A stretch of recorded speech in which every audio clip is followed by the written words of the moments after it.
evening, everybody. Good afternoon or good morning, depending where you are in the world. I'm over in the UK, so it's evening time for me. That was a track from David Faramazi in Iran. Great track called Wolf. I love that one. Especially for you, Real Wolf. Yes. Hi there, Sage Scrub. Right, we've got episode number 6, forum number 6, State of the Steem Forums number 6 we've got going today. We're going to, as we did last week, it's an extended edition. Ned and friends are coming on for the first hour, and then we are going to go into the forum proper. We've got a whole bunch of great people coming on to speak about communities, content, curation and retention is in the main forum, and in this post here you'll see all the people that are coming on, hopefully today. Before that, we are going to talk with Ned, we're going to talk with Elizabeth, we're going to talk with Dan from BlockTrades, and we're going to talk with Michael Vandeberg, one of the developers at Steemit Inc., who I've never spoken to before, so that's grand. In fact, I don't think I've ever spoken to any of the developers at Steemit Inc., so that would be excellent. So I'm going to bring on, first of all, Phil, who's here with us again to keep an eye on things. Good evening, Phil. Good evening, sir. How are you? I am well, thank you. I am well. How's the week been with you? It's been a little bit brisk, but the week's going well. I've been working on some stuff today, which I'm getting excited. Cool. What's can you reveal, or is it still top secret? No, I mean, I've been wanting to play around with video streaming and scheduling and how we can do a bit more marketing using video streaming, because a lot of people do these like YouTube audio stations that run for a while, and I think I found a way to do it. Oh, excellent. Is that through Vim or whatever, or where's that going to be housed? It'll be on as many places as you want at the same time. That's the cool thing about it. Oh, that sounds exciting. I shall look out for more on that. I like your use of the word brisk. That's a good British word for really cold, isn't it? So... Yeah, just to be diplomatic about it. Yeah, it's really cold. Yes, there are other versions, I think, involving parts of monkeys' anatomies and things, but I think we won't go there. We'll stick with brisk. I think that's a good phrase to use. So yes, that's cool. So today we have got in the first hour we've got Ned, we've got Elizabeth, we've got Vandeberg, and we've got Dan from BlockTrades, Michael Vandeberg and Dan from BlockTrades, and we're going to bring Dan on, Ned and Dan from BlockTrades first in a few moments, and then around about an hour, same as last week, we'll be moving on to the main forum, and we've got a great bunch of people coming on to talk about communities and the like today. And I'll do a bit of shameless plugging. In my daily news today, you can read a couple of developments on communities there from Shreds and from the new platform called Wherein from China, which looked rather interesting. So there's a massive market to be had in China, I think. So that would be an interesting one to watch as well. How much is Brisk coin worth? I don't know how much Brisk coin will be worth, but yeah, I'm sure it's worth something. Right, I think unless there's any other bits of housekeeping I haven't remembered or thought about, we've got the recording going. We're all good there. I think all's good otherwise. Levels are looking pretty in the right place. I'm going to bring my mic a little bit nearer. That should be better, and turn mine up a wee bit. There we go. Let's get the balance right. Yeah, if there's, I don't think we've missed any other housekeeping bits, have we, Phil? No, sir. No, cool. Right, we are going to be ready to roll in a moment. So it's myself and Phil, Team Humble, who's most of you, I'm sure, will know. I shall put Phil's profile in there if you want to go and follow it to learn about this new video streaming. That sounds rather interesting coming up. Good. Right, I'm going to bring Ned and Dan from BlockTrades on first. There we go. There's Ned coming, and there's Dan from BlockTrades. And good evening, Ned. Good evening, Pensive. Welcome. Great to be here. Thanks for having us on again. Yeah, welcome back again.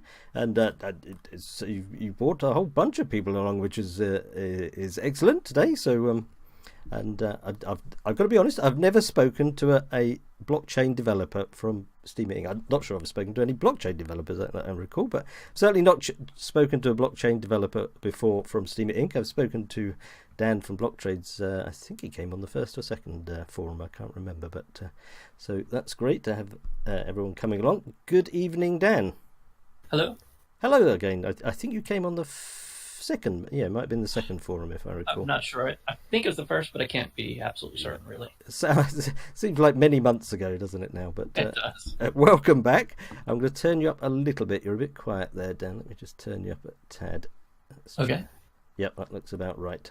And I think Ned's okay. So yes, welcome Ned, welcome Dan. I think we're going to talk first of all about the Treasury proposal, the worker proposal system, etc. Do you want to sort of introduce it, Ned, and then Dan pick it up?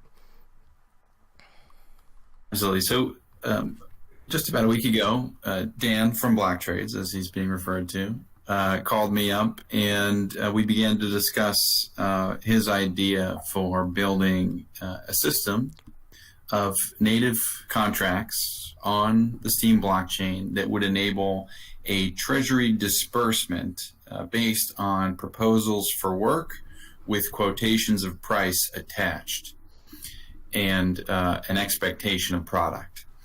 And I found that to be quite an enlivening idea, and I encouraged and hoped that we would find ways to move it forward.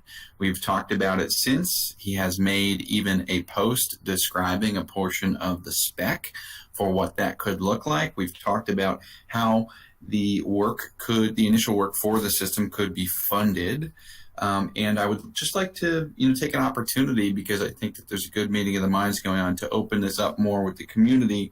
There are a few in front of us if we're, as a community, interested in this type of system. Choices from, funding strategies to, funding of the initial work to funding of the system ongoing. Whether that includes inflation or not, some sort of initial donation or gift. Also, some of the functionality, such as how do we ensure that that only the most quality proposals become sort of contracted. How do we keep the fund from running out and being spent in places where there's not a high threshold of community consensus for paying for such a thing.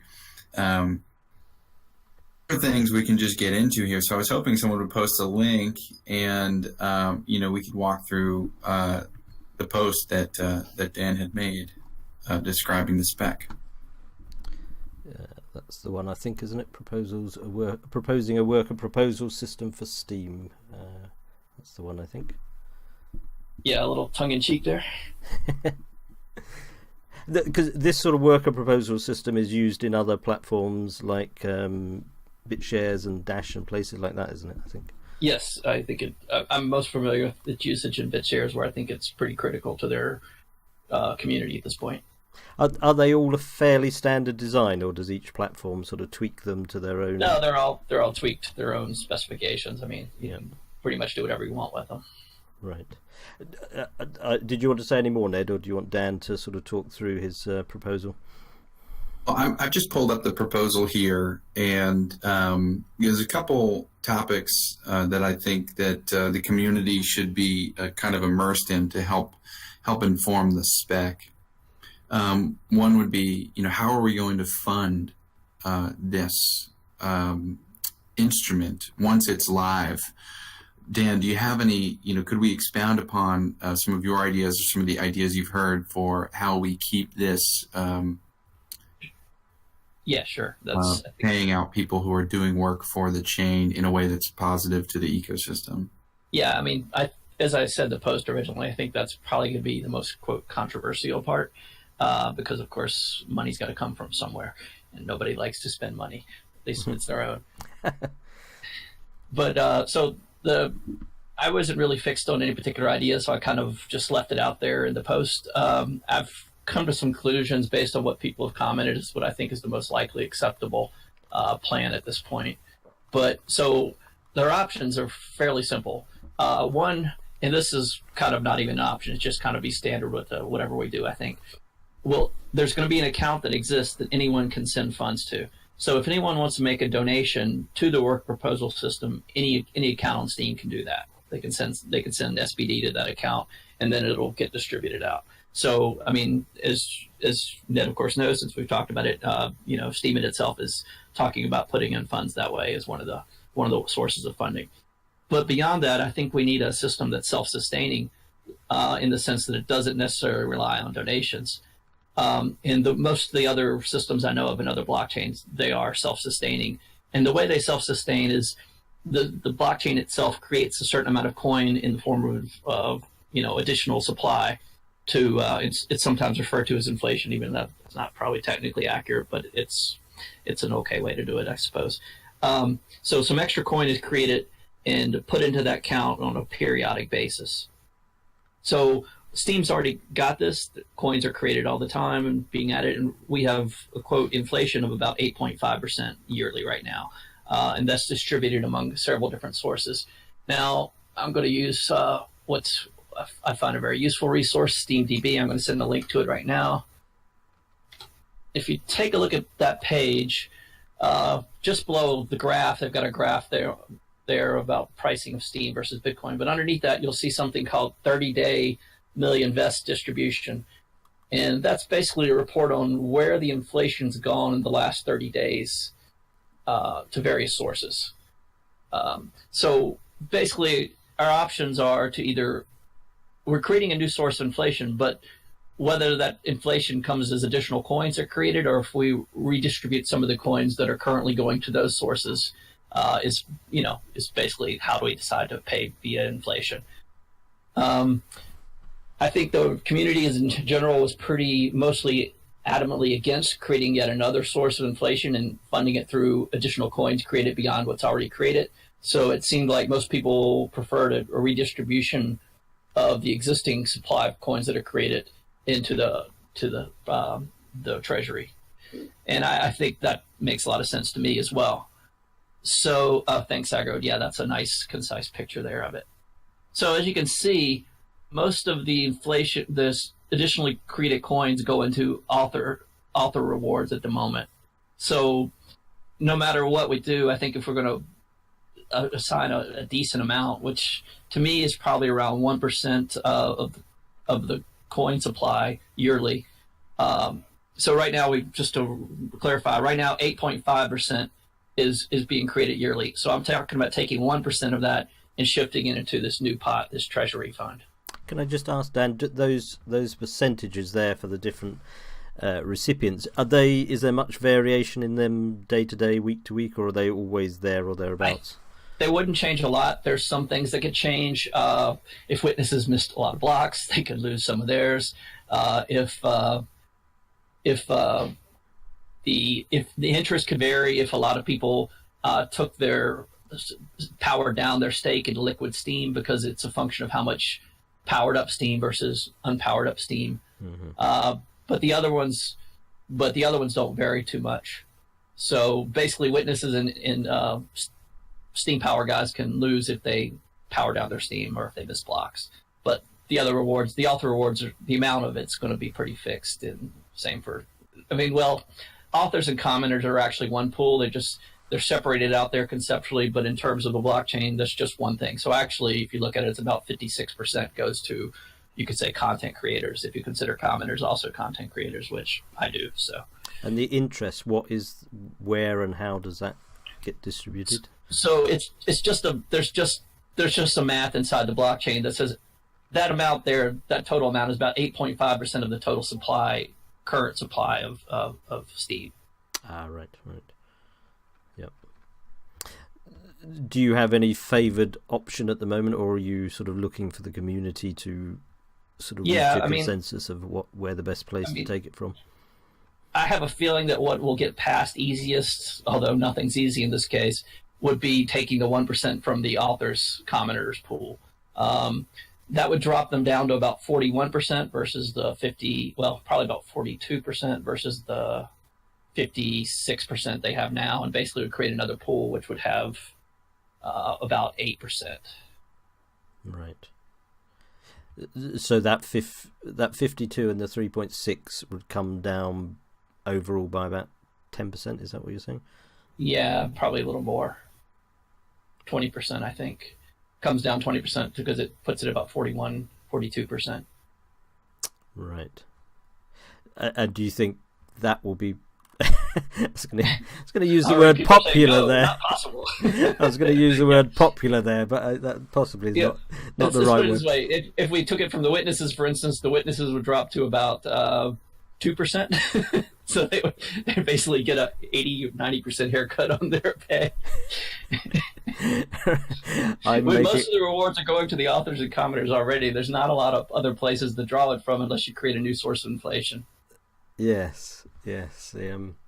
And as far as the numbers go, it's going to be spread across the largest number of people if it's in authors commenters versus in the other sources, because the other sources are a relatively small number of people. Yeah. I will make no comment at all, but yeah, probably best. I'm an author and not a witness. Maybe we should talk about the potential for this type of structure in the community. There's been quite a call from the community to distribute development across more organizations. Dan, in your experience, what have you seen these types of structures be able to accomplish for a blockchain or cryptocurrency community, and where could that benefit us? Yeah, I think it's a huge benefit for everyone, I think, because what I've seen is it basically sustains BitShares. BitShares developers, the original developers essentially left the platform, and the worker proposal system is what really kept the chain going, allowed it to continue to fund itself and grow in value, and it grew quite a bit. Since that team left when the coin was about, I think, half a cent, and after that time it went up about 80 times, which was way more than most other coins even went up. So it had a huge raise, and even today it's still around 4 or 5 cents. So it's 10x over what it was back then, even in the middle of the quote crypto winter. So I think it's done tremendous things for that chain, and I think it'll do tremendous things for Steem as well. Can I ask both, maybe Ned and Dan? On the first sort of look at it, I think of it as being big development proposals, but I think it was you, Ned, last week said that things of different scales, different sizes, would be eligible to apply to it. It's not just great big development projects that would come out of it, or is that the case? That's right. Pretty much anyone can apply for anything from this. It doesn't necessarily even need to be blockchain level engineering that's being proposed. It could be marketing. You could even have a foundation, a nonprofit foundation, apply. Just reading about the NEM Foundation today, and that's actually how they operate as well. So there's a number of ways of just using stake-weighted consensus to apply these funds in an infinitely creative sets of ways. So we'd have those same opportunities.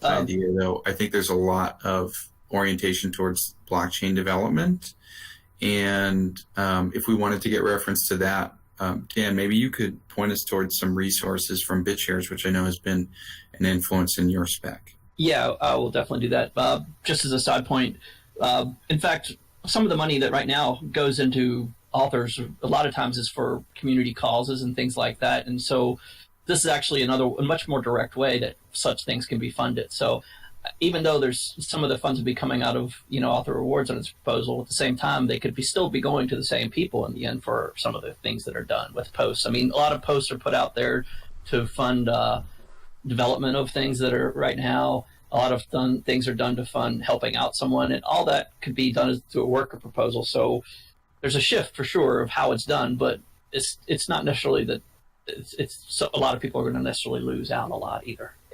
It sounds like that's going to be quite a an important part of the pitch, so to speak, to get people on board with it. Because I think many people, I mean, when I first came across it, I'd only had the sort of idea that it was about big development proposals. But if it's sort of strongly emphasised that it is for any type of project proposal, then everyone's in it, not just the devs as people might think.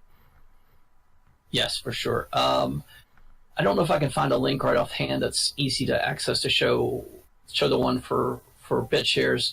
I will try to dig up one later and post it. The normal one, you have to have an account on BitShares to see it very easily, so it's possible to do it without that. But would things like sort of meetups and the like, because I think there's one being organised by some people in the Alliance called the Block Party. I think in the US they're planning quite a big one in the summer called the Block Party.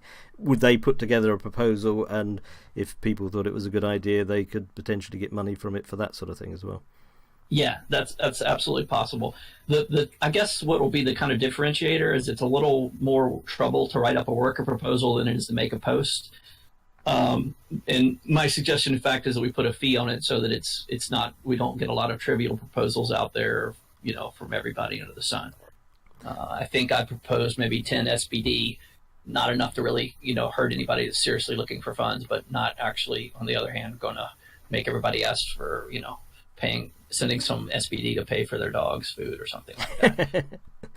Yeah, why not? Where would I mean? Because obviously, currently people will go to places like Utopian and to Fundition to get funding for some sort of projects. Would that have any sort of interaction or overlap, or would they just be different places to get potentially it could the same be thing? I mean, the difference, they might actually wind up start using this mechanism themselves, for all I know. I guess the point is, if they could run a separate fund which has separate donations. So if you want to have what those kind of give you is a way to donate very specifically. If in this system, the donations you can make just go into a central pool, which means it could pay off to any worker proposal. So if you want a system where people can donate to a very specific cause, then I think it's, it makes sense to have separate ones for that. I was thinking the other way around, that I work with Fundition, and we commonly get new DAP proposals and the like come in there. Sometimes they go to Utopian as well and Fundition, so they look for funding for the development, which is obviously, for the size of their resources, limited, but presumably those sort of development proposals would be better off going to this sort of system to get it could easily be, because there's potentially a lot more funds there. Yeah. But it really depends on, it depends on, there's two sources of funding in the system. One, like I said, is donations, and the other would be the inflation. So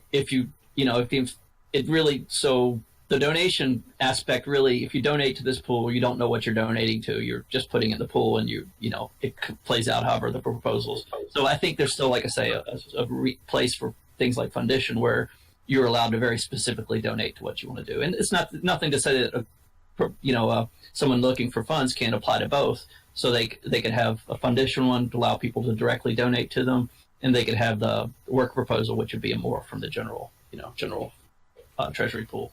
Yeah. Can I ask, in a sort of a bigger picture of it, do they generally work by saying we've got a target that we want $10 million or whatever per year, and we look at ways to find it, or is it a case of we look what we've got and then we allocate according to what's come in, or is there a bit of both? So under the spec, you basically specify how much you want over a period of time, and then you get paid from that. Daily you get an amount, or it's actually hourly, but effectively let's just talk about it as daily in terms. So if you're not producing and people ask for show what you're doing and you don't show anything, they can just unvote you at that point and stop paying you. But I was sort of thinking also at the bigger picture for the treasury itself. Would it set targets that we want this much money to disperse in this year, or is it whatever you've got, you then look at proposals to match it? It's up to the proposer how they want to propose it. So it's flexible in that sense. So if somebody says, I need this much to do it, and then they can say, I want to be paid out over this period of time at this amount. They can also, if it's somebody that's not very well trusted, say they're new and nobody really knows them, They might also say, look, I don't want this money to be paid directly to me. I want it to be paid to a third party that everybody trusts. And then we're trusting that third party to pay us as we deliver. Yeah. And is it something that, I don't know, I haven't sort of seen one in operation. Is it something a committee, let's use a word committee for sake of something, would it meet once a month or once a quarter, and all the proposals coming in, people would sit down and look at them, approve the ones that are worth going forward, and then putting them out to vote somehow? Is it? The system's real time. So anybody who makes a proposal puts it out there, and then people can vote on it. Oh, right. So as many as come in can be voted from. And I mean, presumably there's a limited amount of money to disperse. So what actually regulates between the amount to disperse? The vote, it's ranked by vote stake. Right. Is there are there any flow limits, like number of steam that could go out per day, or a percentage of the total pool? And then also the other side of the thresholds would be the return to pool votes. Right. So could we speak to those? And is there any way that the community could have strong consensus? Is it ever conceivable that no money would be coming out of this thing? Like, to what degree can this river really be dammed up if most of the stakeholders want it that way? It's completely flexible in that extent, and so basically you'd have like what we call a refund worker, that anyone that's just there and anybody can vote on. If they vote that up to the top of the list, that would literally eat up all the funds that could be dispensed in a day and just return it back to the pool. So basically the pool just sits there and nothing gets paid for. So that's actually the threshold of how you determine what gets paid for and what doesn't. So say that worker is at the 5th rank. That means only the 4 proposals in front of it get paid anything. Anything after that won't get paid, because that all the money is being refunded right back to the pool. You can also make another version of that. Instead of a refund worker, you can make what's called a burn worker. And in that case, not only is the fund taken out of the pool, not put into any proposals, it's actually burned. So this is a way you can actually burn the inflation that would the coins that are being created to fund the work can actually be destroyed themselves, so that the amount of money that's building up in the treasury doesn't increase. How do developers how do they work with that if they don't know whether they're going to be getting money or not at any particular time? So the way it works out in practice in BitShares is they wait till it gets voted in before they do any work, normally, unless they're just trying to do some kind of proof of concept to show that they're worth supporting. And once it gets voted in, they begin work. And usually if they get voted out, I suppose generally they will stop working. Right. And does that work? It's like a contract versus it's more like a contract form of work than a fixed price contract kind of deal, where you're paid. I mean, even fixed price contracts are usually paid that way. You don't usually have a one lump sum payment at the end of a fixed price contract. You usually get steady payments along the way, because people have to pay their employees and everything. And are developers generally happy with working on that sort of system? I mean, and do they find it a bit uncertain? I'm sure it's not great, but it's not bad. It's about the norm. Obviously, it's great if somebody will just pay you a bunch of money up front to do work, but that's rare. Yes. Yeah. Here's the open check. Fill it in as you feel fit. And so the worker proposal system, the treasury system, where does it go next, Ned or Dan, in terms of, has it got to be refined in consultation with the community, and then Ned and Steemit Inc., will you sort of be then deciding whether you do or don't go? How does it go from here, Ned? Well, for us, it's so important to move forward on these things when there's been good community engagement and consensus about the spec. Ultimately, that's what rallies the community the most. And for me, it seems like a couple of these last final points may need to be decided on the spec. And then beyond that, there's negotiation of the work. BlockTrades has proposed an open-ended cost structure, and so he and I have been looking at how to negotiate that, simultaneously about, are there any other ways for for us to creatively make sure that this is going to happen with the right spec, while just reducing risk wherever we can.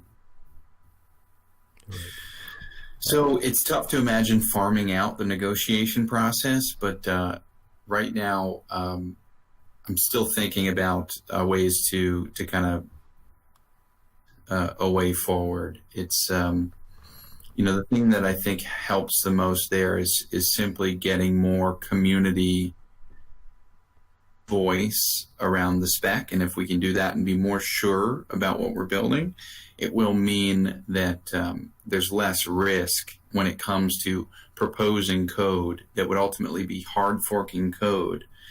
So having witness engagement and community engagement in this spec is pretty important. So it seems like another kind of conversation between Dan and I will be needed, but then, hopefully we can come forward with some sort of, clear negotiation and spec proposal that we can share with the community for any last feedback before we'd be able to move forward. Matt Stark has put the question in chat there of would BlockTrades be happy to go into a tender proposal process in order to build this so he doesn't have the only bid on the price? Well, I think the answer is I've already made my proposal. Mine's there. If anybody wants to underbid me, I'm totally happy with that.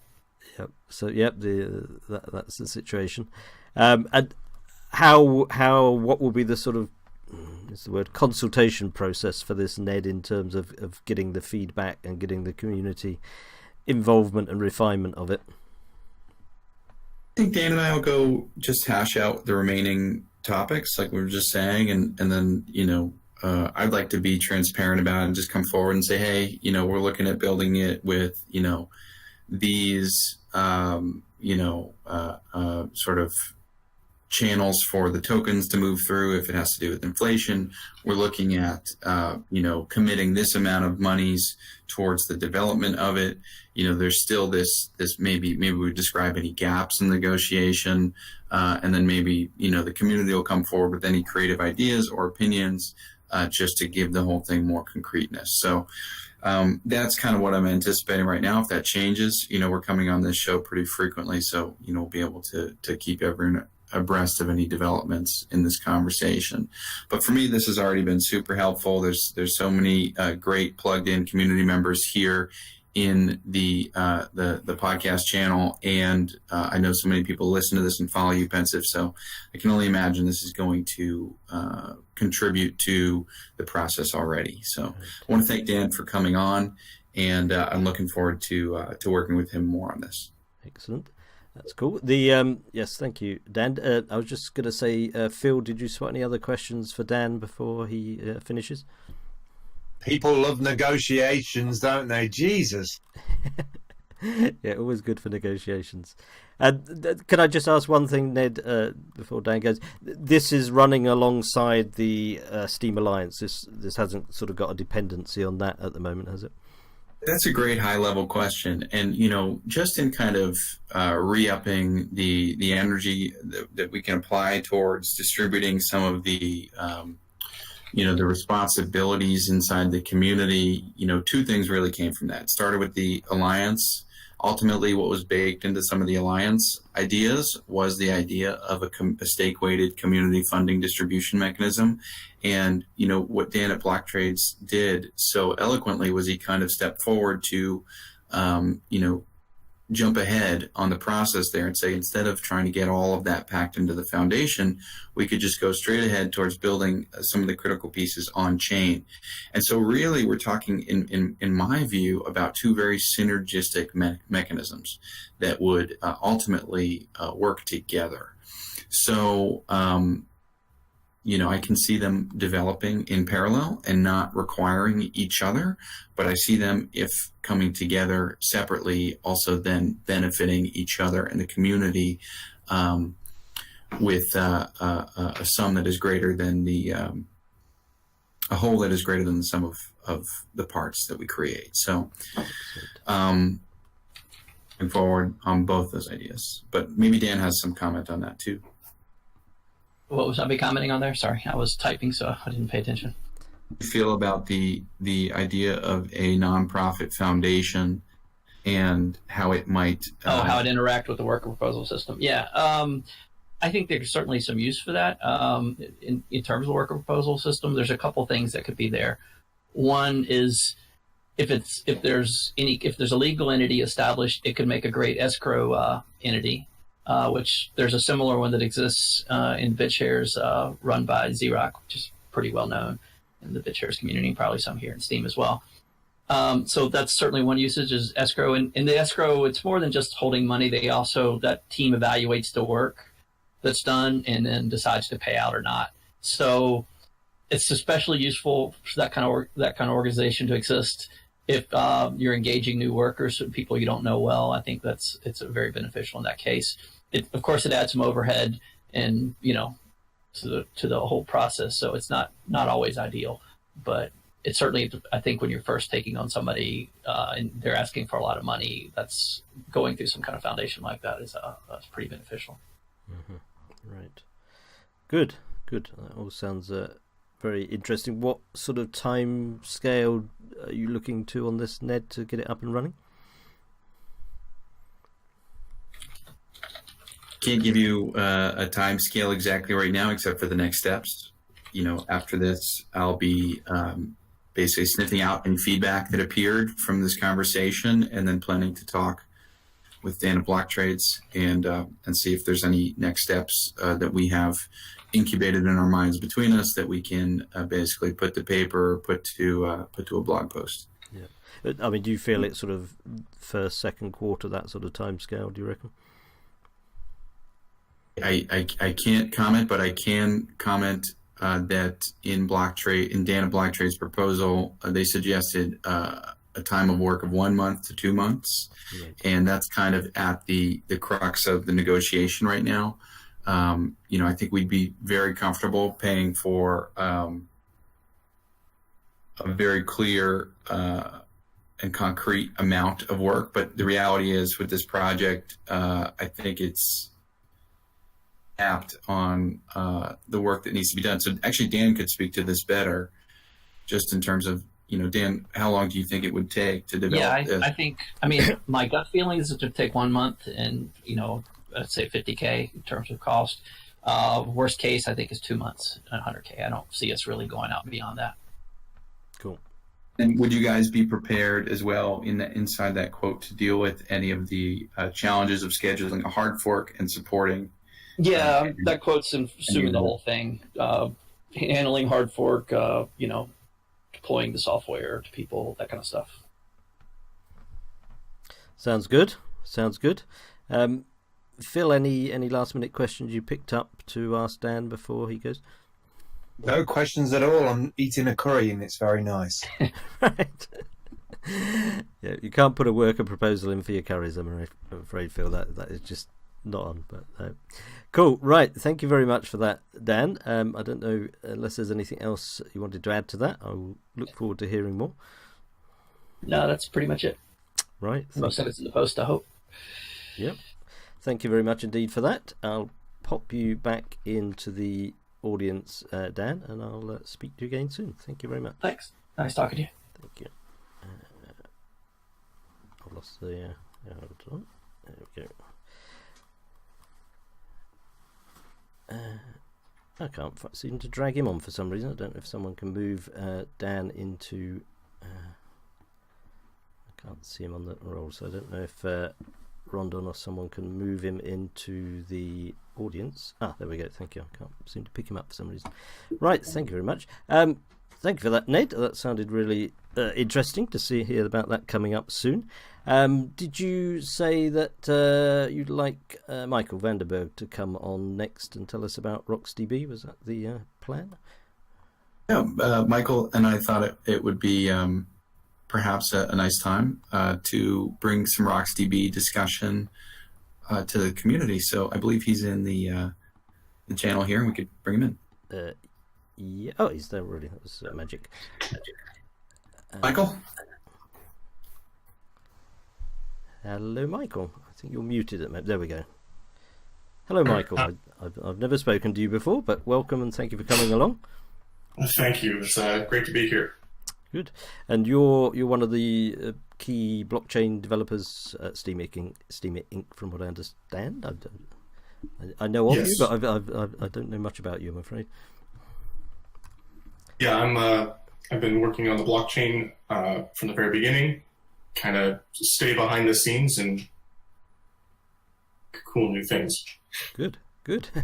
I'm looking forward to hearing about it. So, are you sort of in charge of the RocksDB development at the moment? Sort of. I mean, we are all team led, so all ideas kind of get tossed around the team and split up the work and get things implemented. Grand. I thought it would be interesting to dive into, some of the just the process that we've gone through getting RocksDB together, just to give the audience some background. So RocksDB is a database structure designed by a company some of you may know, Facebook Incorporated, has built this software as open source software, so it can all be audited and contributed to by anyone inside their company or outside. And it's proven to be a highly functional database. And Michael, maybe you can speak more to some of its some of the benefits that we're trying to draw from it. Yeah. So I think the best way to understand this is a very short history lesson. How the database for Steem has evolved. When Steem was launched, everything was in memory. The working set of data that we had was relatively small. Worked out really, really well. 9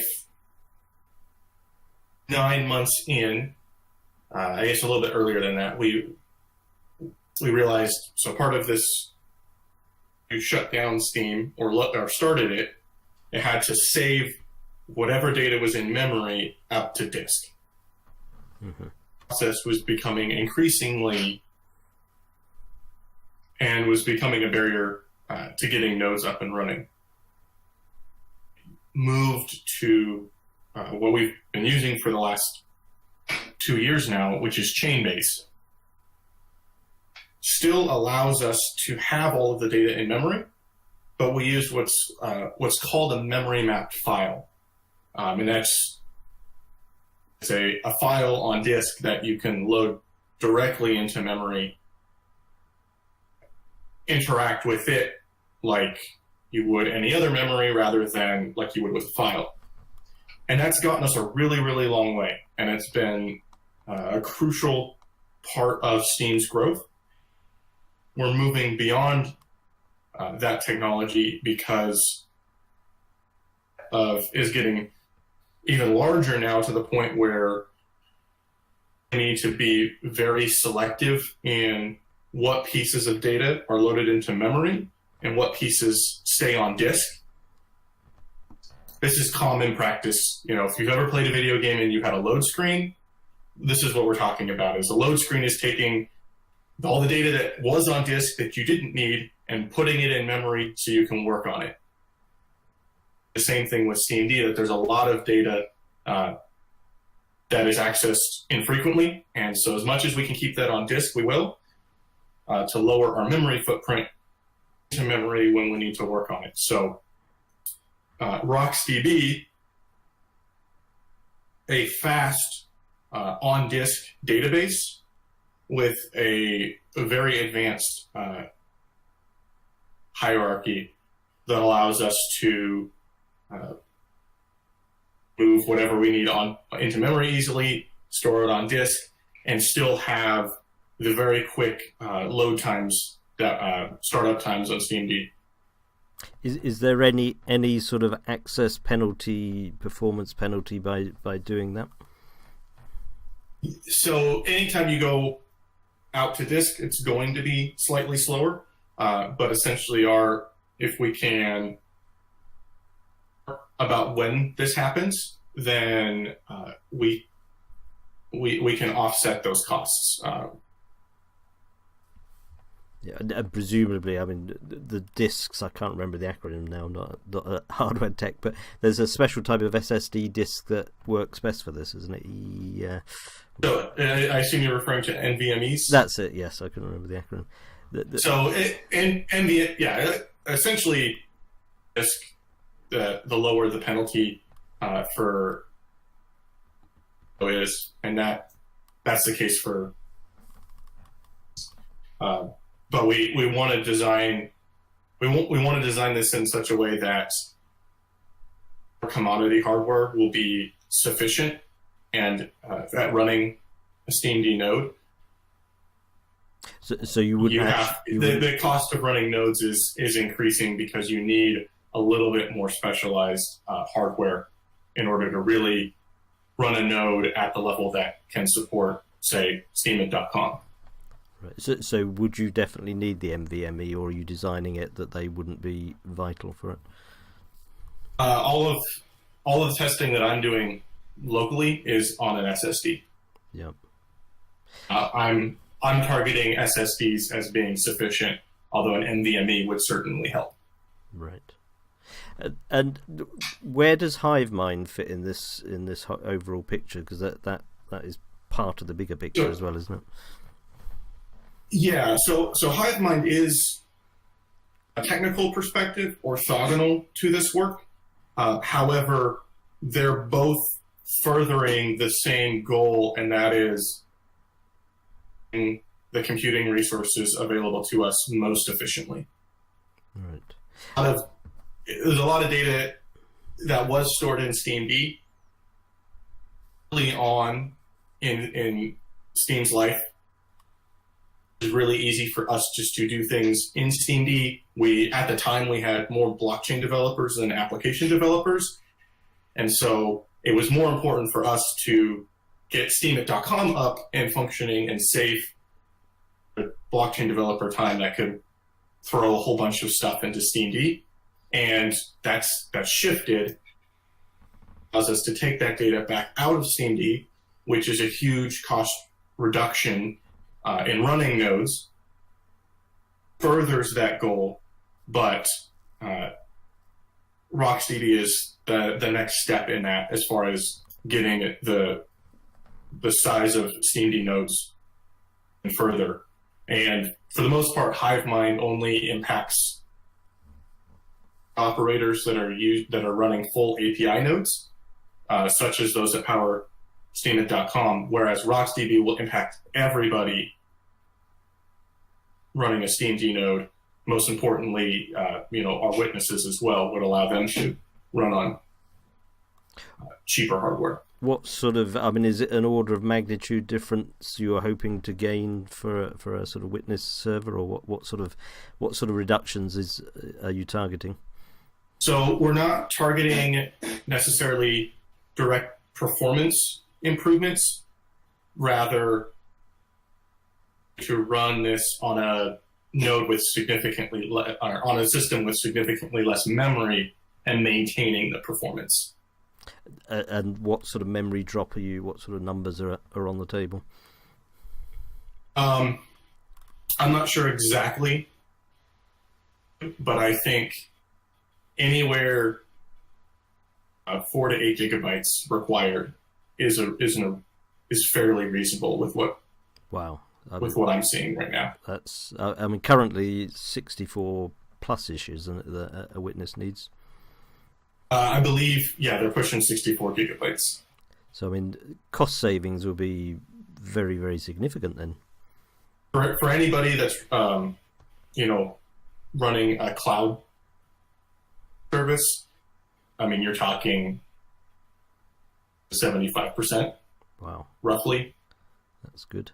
Would it be at the case where witnesses could afford, with both HiveMind and RocksDB full on, would witnesses be able to conceivably afford to run a witness node and a full API node if they wanted to for less than they were paying before just for their witness node? Is it that sort of change, do you think? I don't know the exact numbers, and I'm not sure exactly what node we're running HiveMind on right now, so I can't comment. I don't want to say yes and then have it be slightly off. But it's going to be big savings for them by the sound of it. Yes, that's what we're expecting. That's good. And how close is RocksDB to? Because HiveMind is beta at the moment, isn't it? I think. HiveMind, I believe, yeah, it's running, or we're running HiveMind, and we have been for a few weeks now. Right. So that's to be going quite well. Has it got any more refinements to go on HiveMind, or is it sort of at its final point now? Our lead HiveMind developer isn't on the call, but it absolutely has optimizations that we still need to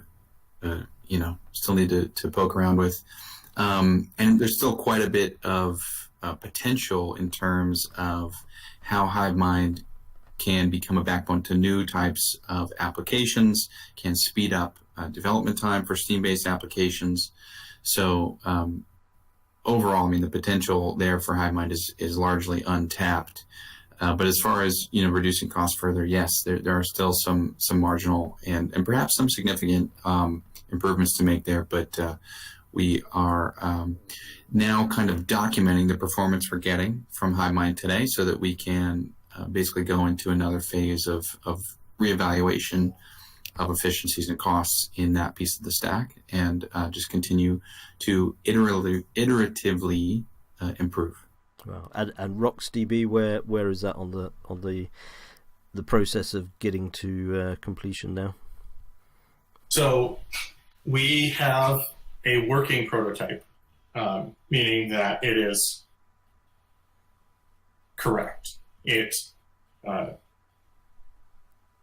And it passes all of our unit tests. We designed it in such a way that we don't have to touch, or at least significantly, the application code of Steemd, which helps us verify that it is correct when we have our full to be able to run against and show that everything is working as expected. And right now we are in an iterative process of performance optimization. And when you reach the point you're happy and ready for it to release, what will witnesses sort of materially have to do to start using it? Build and reindex. Right. And it's not a hard fork at all. So witnesses can update, at their own convenience when they feel comfortable updating it. Right. There's not going to be a hard deadline that says you have to run RocksDB now, or we'll be able to support both. Yeah. For quite a while. Is that something that would generally take them a few hours to do because it's so much more optimized? Or? So, like I said, we're not targeting it to be better necessarily runtime performance, just more space efficient. So it should take roughly the same amount of time to reindex. Right. So probably we're looking at 12 to 20 hours, somewhere in there. I'm not entirely certain what our index times. Yeah, I think Mark just said his last one was 4 to 5 hours. Yeah. So sounds good. That's good. So we're sort of a few weeks away for it coming out, do you think? I can't say. I'm not sure exactly when our release date is. Like I said, we're in an iterative process of optimization right now. It's involving running reindexes, profiling it, seeing what pieces of the code are taking too much time to run, and optimizing those. Additionally, itself has roughly different option parameters that we can play with to try to, and so it is asked to get it to where it needs to be. Yep. Right now we're still times slower than where we need it to get, but that's 10 times slower right now, but was 15 times slower. So we're coming down quite rapidly. Depends on how quickly we find the performance bottlenecks and can address them. Yeah. How many people work on the RocksDB project at the moment? Is it sort of 2 or 3 of you? Or? yeah, we've got 2 people on it right now. Right. And when that's sort of done and dusted and all working, do you then move off to communities, or what do you go on to next? We have planned for the blockchain team is to work through RocksDB, and just as we've mentioned in our priorities of the mission, vision, and values document, which Pensive we talked about on this show just a couple weeks ago, we talk about tokens. We talk about what smart media tokens can be for this platform. And as an organization, what we need to do after RocksDB is we need to reevaluate the tokens spec and make sure that we are putting out of tokens that can be iterated upon, that is also inclusive of the most core functionality of tokens, just in terms of how it benefits the chain and the holders of the chain. So there's some more planning to do there before we speak exactly to what a token spec is going to be looking like in a version 1. But that's our general direction, is working on the cost savings that we'll achieve with RocksDB, and then moving into beneficial functionality. Wow. It's looking good. Are you generally happy with the progress at the moment, Ned? As I told this team, we got into a nice, deep RocksDB discussion this morning, and it's a sin, but I'm just tickled with pride every time we get into these conversations about how we're optimizing and improving and finding new solutions every day. It's a blast to work with fellows like Michael and the rest of the team. Excellent. I think Elizabeth was going to pop on as well. Michael, was there anything else you wanted to add? I don't think so. Rocks, it's fun work. It's a unique problem and challenge. It's fun to sink my teeth into, and I'm really looking forward to getting this rolled out to more people and making Steem more affordable to run for everybody. I think that'll be a huge benefit to the. Yep, I think everyone would look forward to that. I think there'll definitely have to be a Steemit Inc. party when the RocksDB go out. Do you reckon, Ned? Is it pizzas all round? That's a great idea, and Elizabeth thinks so too. Cool. Right, I will thank Michael. I'll bring Elizabeth on if she'd like to come, and then we can sort of get the sort of overview to finish it all off. So thank you very much, Michael. I'll pop you back into the audience if... No, for some reason, right. I can't move people today, so I don't know if someone could move Michael back. Thank you very much for having me on. Yep, thank you, Michael. I don't know if that's it, Grand. I can't move people for some reason today, but I don't want to log in and out while we're talking. So thank you very much, Michael, and I will just bring Elizabeth on. I think I can bring people on, but not take them off for some reason at the moment. I'm not muted. Hey, Pensive, I'm here with Ned, so don't worry about. Right, okay, that's cool. Yeah, no, I can't move people for some reason at the moment. So, thank you, Elizabeth, coming back. I just got to the point where Ned was ordering or getting ready to place a great big pizza order for when RocksDB is ready. I don't know if that's on your plan as well. I had pizza last night, so maybe we'll do something a little bit nicer than pizza. Right. Maybe some curry. Yep, there we go. So a curry and pizza if people can choose. But yeah, so how's the past week been for you, Elizabeth? It's been great. It's been very busy, but it has been extremely productive. And Michael, we've made some really great progress on the engineering side.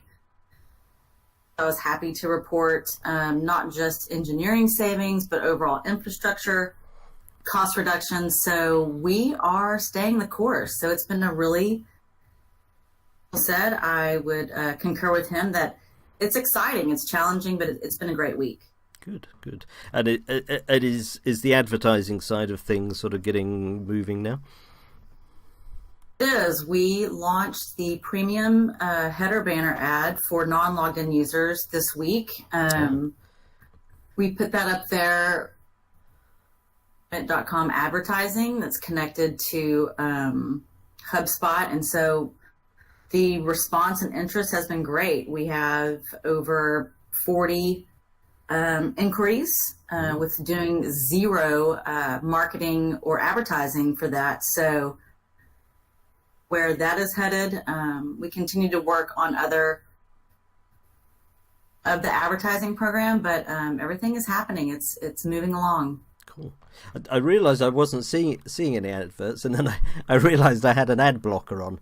And I know some sites, they actually throw up a little message when you have an ad blocker on and say, "Oh, come on, switch that ad blocker off." Because I think CoinMarketCap just put it on yesterday. Because normally I'd been happily going to CoinMarketCap, and they now threw up a little message saying, "Go on, switch that ad blocker off, or go away." Are you going to bring on an ad blocker trapper as well? Absolutely. And good to know, because I have my ad blocker off, so that's why I've been seeing CoinMarketCap's ads. But no, they only if you switch it back on and go to CoinMarketCap, they just introduced it yesterday in the UK. I don't know if it's the same in the US, but it just popped up yesterday and made me switch off my ad blocker for them. Oh yeah, no, thanks for bringing that up. I'll definitely check that out. I mean, definitely, this audience is, our community is a tech savvy group, so we're smart enough to turn our ad blockers on. But I like that idea. Thank you. Yeah, I wouldn't count myself as tech savvy. I just randomly press buttons until it works. Is about as far as I get. But and you might also have been logged in. Again, only non-logged in users will see our ads at the current moment. Yeah, no, because I read an article about it. I purposely logged out, and I still wasn't seeing the ads, and then I realised it's because I had the ad blocker on. So, but, yeah. So, have you got any other new plans coming up in the imminent days? Yeah. So, we are still working on a lot of the just day-to-day cost-cutting operations, but definitely looking ahead. I'm starting to work on transparency reports, whether that's going to be weekly roadmap updates or even some financial transparency. So, yes, be looking for more to come, including we're also working on a content strategy. So, yeah, all of those things should be happening very soon. Yep. Are you, because I know you've been going to quite a few different Discord shows, are you sort of developing a sort of strategy for connecting with the community and particularly sort of gathering community involvement, or is it sort of ad hoc at the moment? I would say it's still pretty ad hoc. It's going to be, I'll bake that into the overall content strategy and just, I really want to get a cadence going so that it's like lather, rinse, repeat every week. You can expect me to be at these places. You can expect these types of posts. So, yeah, hope to get there very soon. Cool. On the forum that we're going to start after this week is covering content, or covering communities, content curation and retention. Communities, I know, are on the agenda for sort of the coming months. I was going to ask both you and Ned one question. If you are a user on Steam and communities come, which communities would you be joining? Well, my hobbies are really it's not too extensive of a list, but I love to play guitar. Mm-hmm. I think that includes also enjoying listening to new music that could just be good listening, or could be specifically about watching great guitarists and studying them. I had a bit of an athletic career growing up and was a swimmer. And I pay attention to what's going on in the international swimming scene. There's many green thumbs in my family as well. So there's a bit of a gardening. One of my next of kin actually started the original gardening tag on Steemit back in the day. Ah. So, I just pay attention to the various interests that I have. Some of them may be more serious, maybe paying attention to some libertarian thinking.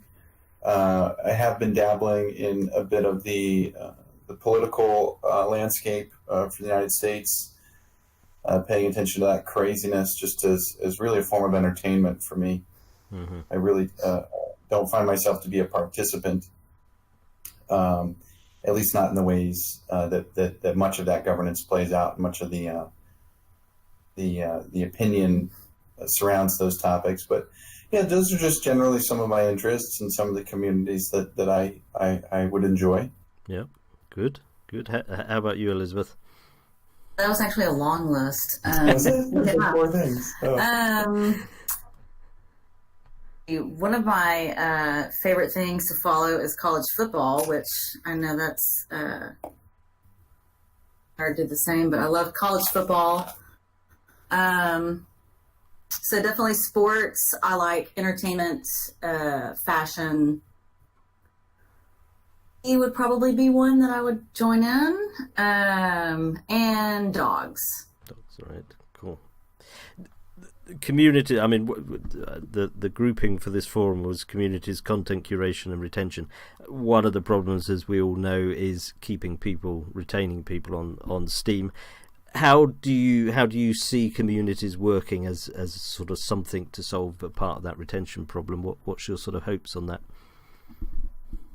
Just as someone mentioned, college football community is huge on Steem. I mean, exactly, it's not. So I would think that by bringing new, interesting mainstream communities to the ecosystem, you're just going to automatically get better content, more content, different curators.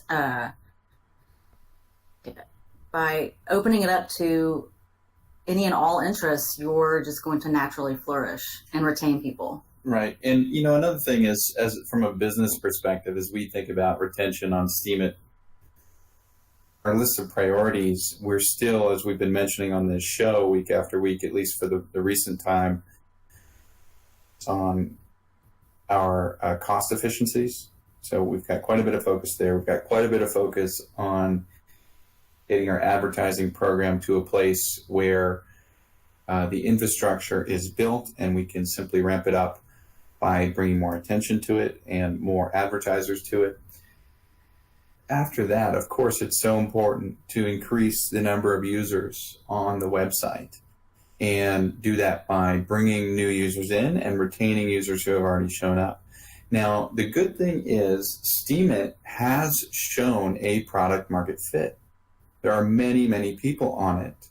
And what simply needs to happen is we need to tap into the things that are working and bring them to the users earlier with greater understanding earlier. There's really some great information floating on around in the community. Just the other day I read Paula G's assessment that if a user does X number of actions within the community, that their retention rate is actually extraordinarily high. So simply by getting them to participate for long enough, retention likelihood goes up and becomes quite sticky. So as we get through some of these basic business priorities to make Steemit sustainable through cost reduction and increasing revenue, it will become and behoove us to hone in on these retention strategies and the scientific means of achieving those desired retention rates. Yes, I'm just reading one thing there. Frederic from Steam Press, he mentioned one thing to sort of get more attention will be bring in chat within Steem or within Steemit. Do you foresee any? Because at the moment, so much of Steem goes on Discord. Do you foresee there might be a chance somewhere down the line that chat will come into Steemit or into one of the Steem platforms sort of directly at all? Have we talked about that? I mean, as far as Steemit and our development processes, what Elizabeth's really doing right now is she's really helping the business get a handle on our immediate priorities, and the planning out in front of us, which is also documented in our mission, vision, and values, really extends as far as communities. And beyond that, I think when you think about these other types of features, chat, etc., sometimes the simplest solution is to simply make what's already working just more accessible. Steam Chat works today. Discord works today. There are notifications apps out there for Steem. Simply bringing them into the website would be the ultimate quick and easy and efficient hack for making these new users get these tools. Can they be improved? Yes. Does an organization like Steemit need to think about development priorities in terms of bite-sized changes? Yes. So when it comes time to think about doing things like chat differently from simply linking to Steam.chat, it really comes down to projections of what's the increase of retention going to be here, etc. So, those are simply things that need to be evaluated later on. It's not time for this organization to comment on doing that. Yeah. But everything is a possibility, I misread Frederica's message, actually, so apologies, Frederica. I think he was referring to sort of something to use Steam user authentication as opposed to chat coming directly into it, so I misread that as it went past, but grand. Yes, so it sounds like lots going on. Good things all seem to be going in the right direction. Any particular things that are sort of still worrying for you, or popping up that are worrying, or is it going as you're hoping at the moment? From my perspective, it's going exactly as planned. So I'm very pleased. I really do feel a sense of calm. So I feel like the engineering team is in the same space. So yeah, I feel like we're in a really good place. Good. How about you, Ned? Is it where you want it to be at the moment? Elizabeth's got this thing cooking with gas, so. Yep. So you can take it easy now, can you, Ned? Are you managing? I think what I've really split off to do is focus on some of the diversification for the community. Thinking about the Steem Alliance, thinking about the on-chain development distribution fund, thinking about what this company can commit financially to these organizations, how they'll work together, how we can build them, how they could be built to really create net positive outcomes for Steem. And that's where I'm getting to focus now. So really we've really hedged out and to just be more effective right now. So it's feeling like we've taken some steps that have already begun making things very healthy. Excellent. That sounds good. Phil, any burning questions you've picked up in the chat that people would like to ask Ned or Elizabeth? No, I've been listening to everybody, really. Stuff flying by. I'm just really happy with the alignment from what I'm hearing with Ellie and Ned. It seems like you've got a good power duo there in terms of bouncing things off each other. Has it surprised you in any way how you've reacted to each other while you've been doing? Can you just clarify that question a bit? Do you like working with each other? No, yeah. a bit more than that. No, a bit more than that. I was actually asking, has it changed your opinion of each other? Like over the last couple of weeks, have you found like strengths in each other that you didn't see before?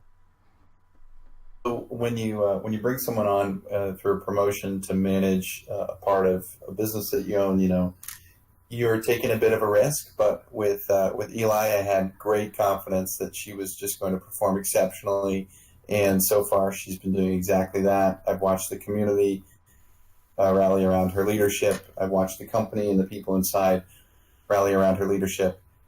And, we've got green lights here all the way down the street, and everything's looking really good. Good. Sweet. Good. I just picked up and Phil did as well.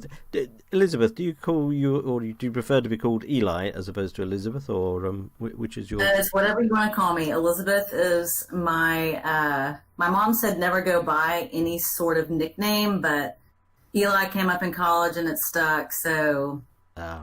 Right. I just wanted to check because I saw that going past. So. Right, thank you for that. Any other final thoughts, or is that what you wanted to cover today, Ned and Elizabeth? It's great to me, Yeah. Pensive. I feel like we've gotten through a lot. I think bringing out the conversation with Elizabeth, with Dan of BlockTrades, with Michael of Steemit and of Steem blockchain development. We've gotten to cover a great diversity of topics today. And it's always great to connect and talk with you. with this community. So, for me, I feel great. I don't know if you want to open up any community questions or if we've tapped through all of them, but so far so good. Thank you. Yeah, I think we've covered most things that we've seen today, unless anyone's got any other burning questions.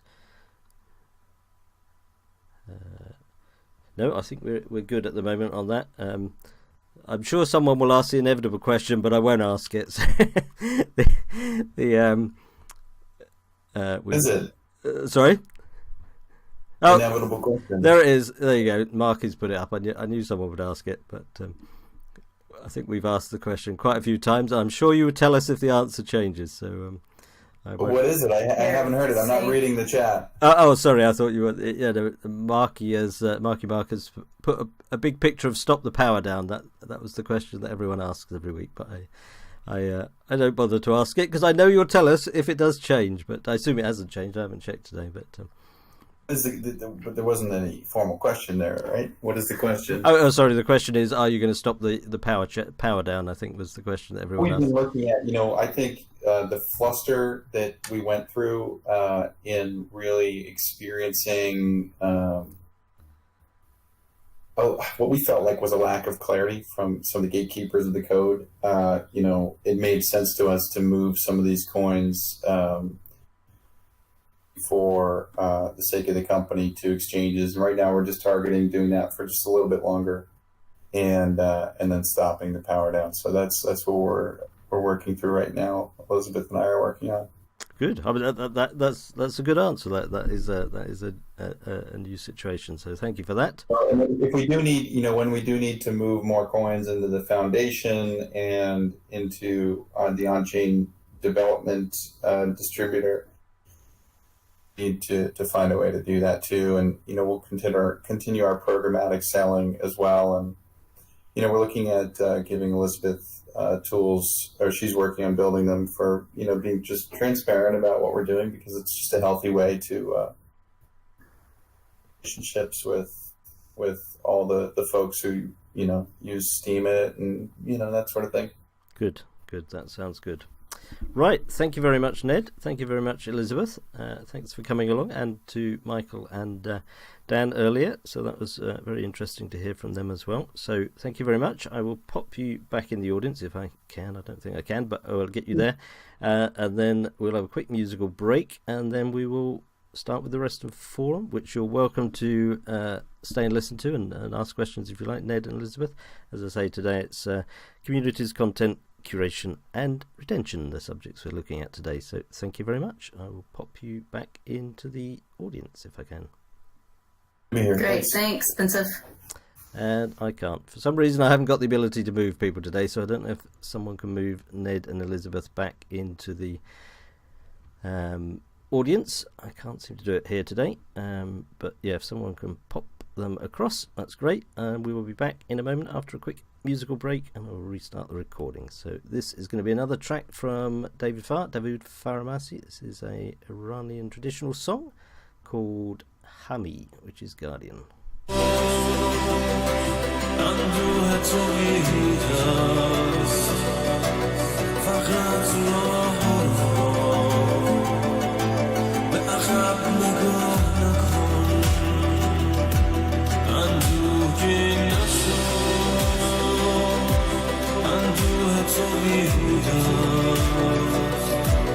فقط